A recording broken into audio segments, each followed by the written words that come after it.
Have you ever wondered what defines true greatness? The mastery of your own mind, or the courage to face the unknown head-on? Is life won through calm reflection, or by chasing adventure and defying danger? Imagine a collision between two worlds.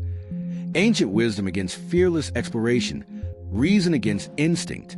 A battle not of weapons, but of principles. Stay until the end, subscribe now, and witness the debate. Marcus Aurelius, emperor and Stoic philosopher, who ruled with reason and virtue, versus Indiana Jones, the daring archaeologist who risks everything for discovery. Welcome to the debate of Marcus Aurelius versus Indiana Jones. Life, at its core, is a test of the mind and the soul. True greatness is not measured by the treasures one uncovers or the dangers one overcomes, but by the mastery one achieves over desire, fear, and impulse. Indiana, you chase relics and mysteries across distant lands, risking your body for fleeting moments of triumph. Admirable courage, certainly, yet consider this. Courage without wisdom can lead a man to ruin as swiftly as fear can hold him back. The Stoic path teaches that the only realm truly within our control is our own mind. External events, storms, enemies, lost treasures, are indifferent. It is our judgment, our virtue, our ability to act in harmony with reason that determines whether we live a life of meaning or folly. To leap into danger without forethought is to surrender oneself to fortune. To act without reflection is to be tossed like a ship upon a stormy sea. Duty, discipline, and rational action are the anchors that allow a man to navigate life's chaos. Courage is not the reckless pursuit of thrills. It is the steadfast endurance of what is necessary, performed in accordance with virtue.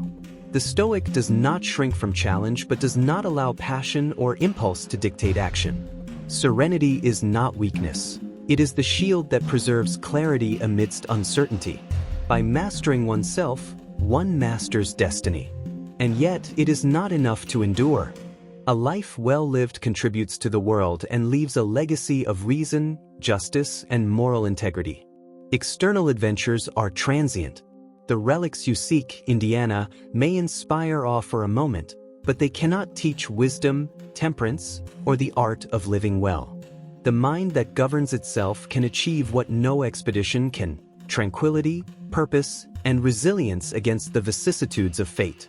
So, as you charge into tombs, jungles, and ancient ruins, remember that the greatest adventure lies within: the exploration of the self, the conquest of fear, the cultivation of virtue. Here, not in distant temples or cursed treasures, is where true mastery resides. Let your daring be guided by reason, let courage be joined with prudence, and let action be framed by wisdom. Only then does life become a journey of lasting significance, not merely a series of daring escapades. Marcus, I respect the wisdom in your words, the clarity of thought, and the discipline you champion. You speak of serenity, of mastering the self, and of aligning every action with reason and virtue. Indeed, the mind is powerful, and control over one's impulses is a cornerstone of a meaningful life.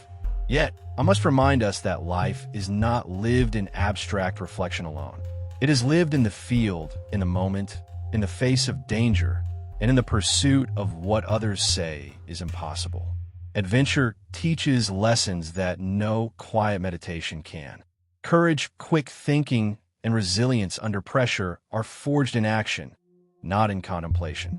When I confront booby-trapped tombs, treacherous rivals, or collapsing ruins, I am forced to act decisively, to trust my instincts, and to rely on every skill I have honed through experience. This is not recklessness. It is discipline in its own form.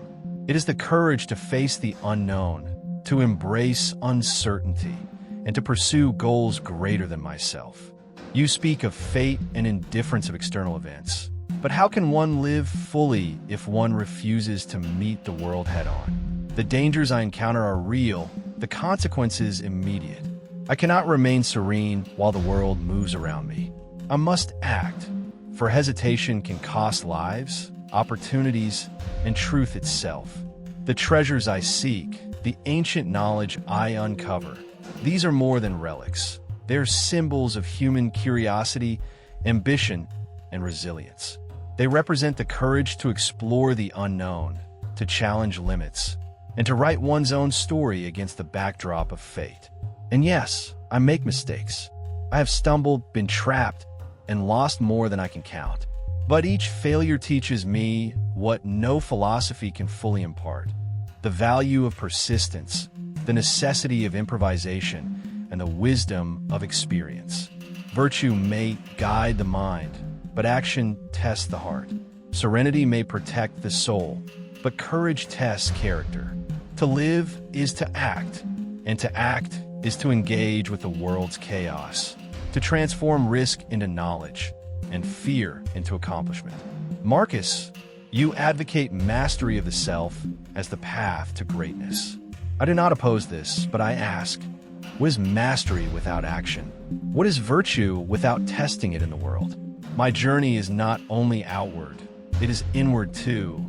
But the classroom of life is as much in the tomb as it is in the mind.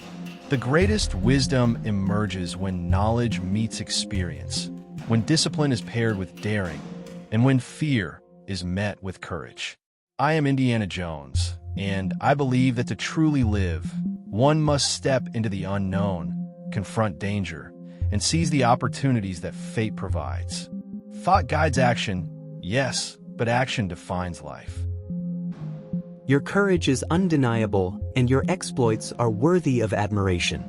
Yet, hear me clearly, true mastery lies not in the hazards we face outside, but in the mastery of the self within. To confront danger without understanding the mind's dominion over desire, fear, and impulse is to gamble with fortune, not to exercise virtue. You speak of courage, initiative, and daring, and these are not condemned, but they must be tempered by reason and wisdom. Life is unpredictable, peril surrounds us. Yet the Stoic does not reject engagement with the world. He accepts it, prepared with a mind unshaken by fortune's whims. Courage without prudence is reckless. Bravery without reflection can be destructive.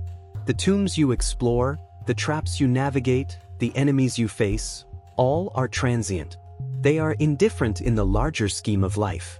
What matters is how you respond, how you govern your impulses, and how you act in accordance with virtue, regardless of circumstance. Your victories may inspire, but they are ephemeral. True greatness endures when guided by inner principles, not solely by external triumphs. A life of thoughtful action, where courage meets prudence and ambition is aligned with duty, yields results that time cannot erode. Your actions test character, yes, but the mind must govern them, for impulse alone is fragile. Wisdom ensures that courage serves the good, that daring benefits not only oneself but aligns with justice and integrity. Indiana, I do not dismiss the value of action. Rather, I advocate that all action be measured, intentional, and virtuous. The mind shapes the path, courage walks it. Fear can be managed, but recklessness must be restrained. The ultimate journey is inward. Mastering oneself equips one to navigate the external world with clarity, purpose, and ethical strength. Action without this inner mastery is incomplete. Observe your exploits and achievements, Indiana, but also reflect on the unshakable strength found in patience, reason, and self-discipline. Courage meets wisdom, and daring guided by virtue becomes immortal. This is the essence of mastery, the art of a life well lived, and the enduring lesson the Stoic offers. Marcus, I hear your counsel, your insistence on discipline, virtue, and measured action. I understand that the Stoic mind values calm, reason, and self-control above all else. But let me ask, what is the point of wisdom if it is never tested in the real world? I have faced traps, enemies, and moments when hesitation meant certain death. It is in these moments that courage, ingenuity, and daring are forged. Action transforms knowledge into experience, and experience tempers the spirit in ways meditation alone cannot. I do not act recklessly. Every step I take is calculated, every decision made with awareness of consequence, but I act nonetheless. Life does not wait for contemplation. It demands presence, initiative, and sometimes even risk. While you emphasize control over emotions, I argue that mastering fear and responding to the unexpected is its own form of mastery. Knowledge and preparation guide me, yes, but courage propels me forward. There is no growth without stepping into the unknown, no achievement without confronting adversity head-on. Marcus, the tombs I explore, the artifacts I recover, and the dangers I endure are more than personal pursuits. They are tests of character, resilience, and judgment. They measure the limits of human capability. Serenity may protect the mind, but it is action that defines the life. Without engagement with the world, wisdom is theoretical, virtue remains unproven, and potential remains dormant. I respect your calm, but I insist that action is the crucible in which virtue and wisdom are truly realized. Tonight, we saw two forms of mastery collide. Indiana Jones, embodying bold action, courage, and relentless pursuit in the face of danger, versus Marcus Aurelius, teaching the power of reason, self-discipline, and virtue as a foundation of true strength. Action tests character, but inner mastery defines it. Victory is not always clear, but the lessons are. Reflect, learn, and decide which path resonates more with your own journey. Welcome to the debate of Indiana Jones versus Marcus Aurelius.